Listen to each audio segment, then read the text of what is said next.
It's the one and only King Cal 516 live in the mix, and this is the Swish Flames Podcast. Be sure to hit us up on Facebook at Swish Flames Podcast. Hit us up on our Twitter at Swish Flames, and definitely check out the website www.swishflames.com. So let's get right into this, guys. Listen, Team USA demolished, destroyed, exploded, beat down. Whatever you want to say, Team USA definitely did that to Team Iran in the U.S. men's basketball preliminary matchup that they had. This final score was 120-66. So this matchup wasn't even close. Not even close at all. But guess what? That's expected.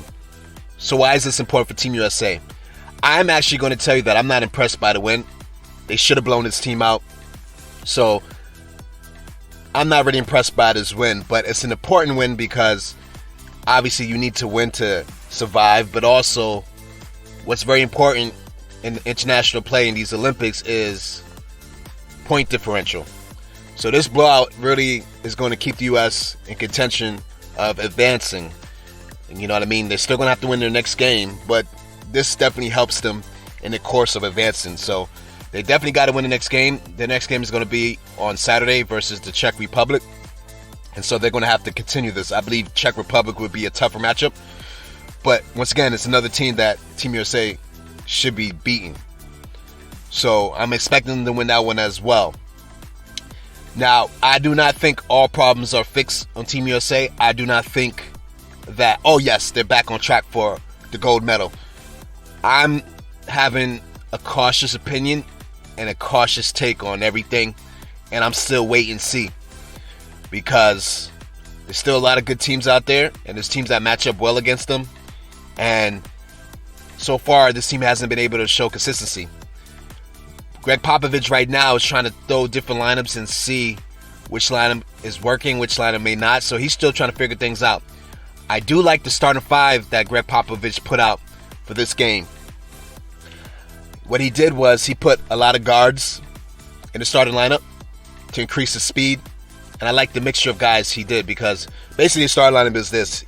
You know, you had Bam, obviously, playing center. Obviously, you have KD on the wing. But then he put Devin Booker and Jrue Holiday. Basically, they were inserted to start lineup, and obviously Dame is starting.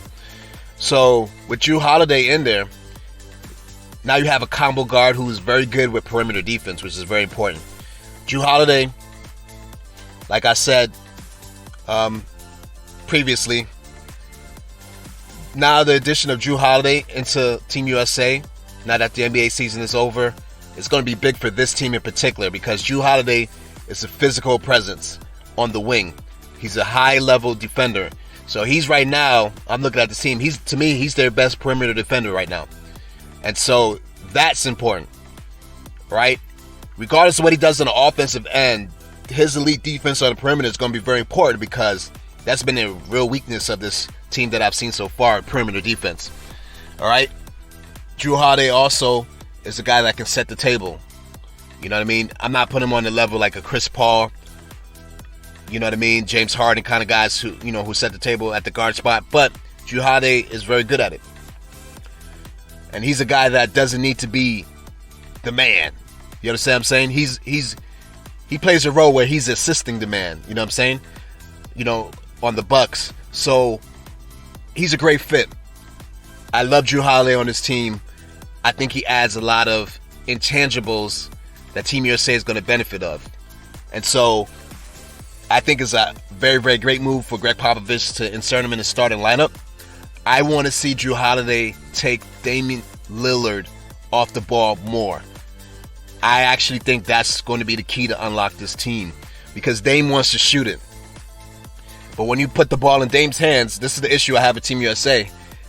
I feel like Dame, if he's going to be the guy with the ball in his hands making a lot of the decisions, I think he has to be more about getting his guys in rhythm more than going for his. And a lot of people misconstrue when I say that with what I mean. I'm basically saying that Dame has to be the main facilitator if he's going to be the main point guard, playing the most minutes at that position. Because Team USA's effectiveness is hitting on all cylinders.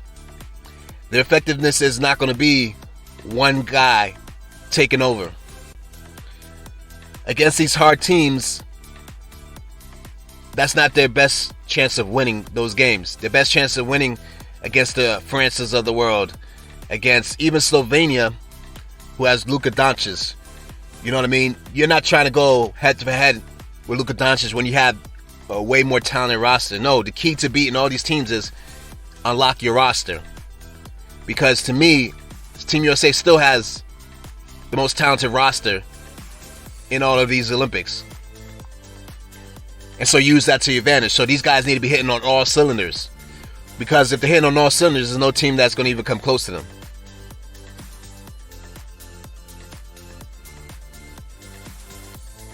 So I think people think I'm coming after Dame so much. No. What I'm saying is, if he's going to have the ball in his hand, controlling the game for Team USA, because he's a starting point guard and he plays the most minutes at that position, he has to have more of, let me get my guys in rhythm. Dame is a guy that can get his shot at any time. But from what I see from Dame is basically playing how he plays in Portland. And I just don't think that's the best for Team USA.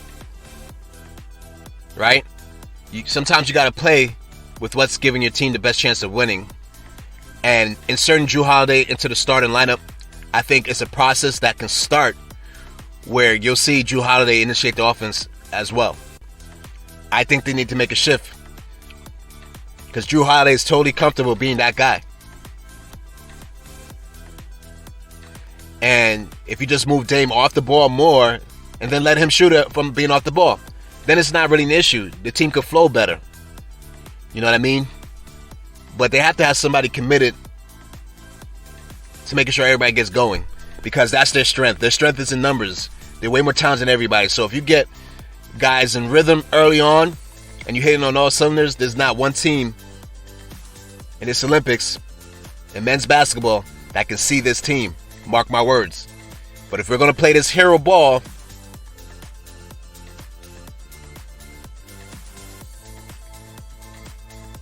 we're going to run into trouble. And we've ran into trouble already because of it.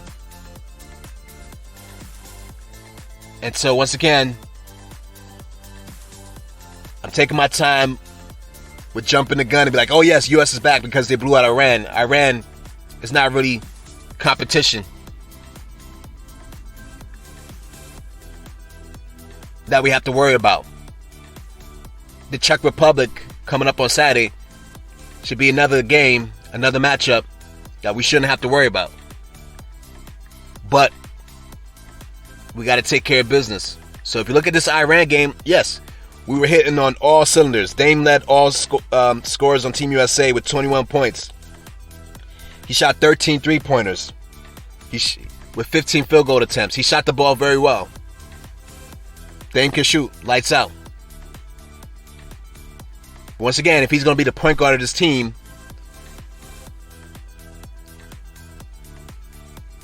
I don't feel he should be shooting that much. I feel he should be getting others involved, get them going. Don't get me wrong. Whatever the defense gives you, if they leave you open, obviously you shoot it. That's the right thing to do. But what I'm saying is priorities for Dame should be, let me get my teammates going in rhythm, because I can get my shot at any time. I'm the one that has the ball most in my hands more than any other person on the team. You guys get what I'm saying? So, Dame had a great game. KD was a little quiet, but KD is playing the way he's filling out the game and doing what he needs to do.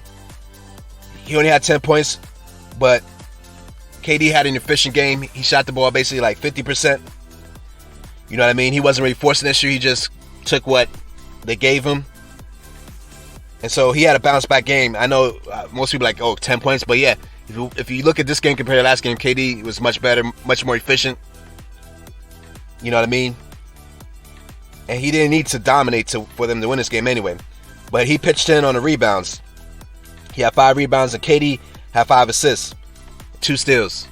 So I like that stat line from KD because it shows you that KD was finding teammates. You see what I'm saying? And this is the key from the better players, you know. And I do think KD and Dame are the leaders of the team on the court with Draymond Green when Draymond comes in. I think, those three guys, to me, it makes sense. Draymond and KD, their previous experience being on the Olympics, and because Dame is the starting point guard, I just feel like those three are setting the tone, And so whenever those guys are in the game, if they make their teammates better and focus on that, Draymond, that's his game anyway. He's a playmaker. You know what I mean? But I like seeing this from Kevin Durant. Those 5 assists, those 5 rebounds, lets me know he's engaged and he's tapped in. Understanding that I don't have to be the KD on the Brooklyn Nets in order for this team to win. You know what I mean? I got to fill in and do whatever it takes for us to win. So that means if I got to put more emphasis on rebound, I'll do that. If I got to put more emphasis on playmaking, I'll do that. If I got to pick it up on the defensive end and get 2 steals, I'll do that. So this is what these guys need to do. You know what I mean? You got to play winning basketball, whatever it takes for the team to win. You know what I mean? In our American basketball, in the NBA, what we see is the way for a lot of players in their mind, who are the star players, to get back their team into the game, I got to take over. But when you have a team this talented, it doesn't have to just fall on you. And that's my point. You know what I mean? Because there's so much talent, it doesn't have to just fall on you. So Team USA plays high IQ basketball. They move the ball around, get the best high quality shot. And it's not about your individual stats. It's about, let's just get the highest quality shot, because we're all high quality players. They'll do far more damage because of that talent level. And when these guys are hitting on all cylinders, you're going to have games like this. I mean, they were hitting on all cylinders. Everybody was scoring. So the other big deal, I believe, in this game too, because they changed the starting lineup and added Devin Booker and Drew Holiday, Devin Booker into the starting lineup was a great addition as well, because Devin Booker's the kind of a guy that could come off screens. He'll run around a little bit, you know what I mean, to get open on offense, to get the ball, and then attack you in the mid-range and do his thing. At times, shoot the three-pointer. You know what I mean? Devin Booker, he likes to run. And so his way of scoring and how he scores is different than most people on his team, who are just those dominant ISO scorers. So he adds a different element to the game, where it's kind of like you're adding like a Steph Curry, a Ray Allen.